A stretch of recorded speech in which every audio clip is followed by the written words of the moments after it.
তো কোটা আন্দোলন নিয়ে যেটা হচ্ছে জানেন, এত ডিপলি রাজনীতি আমি কখনো করিও নি, জানিও না, বুঝিও না।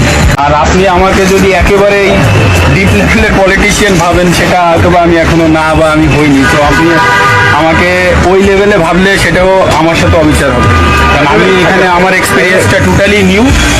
তবে হ্যাঁ, আমি যেটা বলেছি, অবশ্যই আমি ভালো কাজ করতে চাই, সেটা সামনে হয়তো বা দেখা যাবে আমি কতটা করতে পারি। কিন্তু কথা আমি বলতেও চাই না এখন, এমন কোনো কথা আমি বলতে চাই না যেটা হয়তো বা কালকে বলবো না। তবে আমার রেসপেক্ট অবশ্যই ওনাদের করে।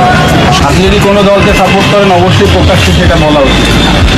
আপনি বলবেন না, আপনি এরকম অনেকেই আছে যে সাপোর্ট করে কিন্তু বলতে পারেন।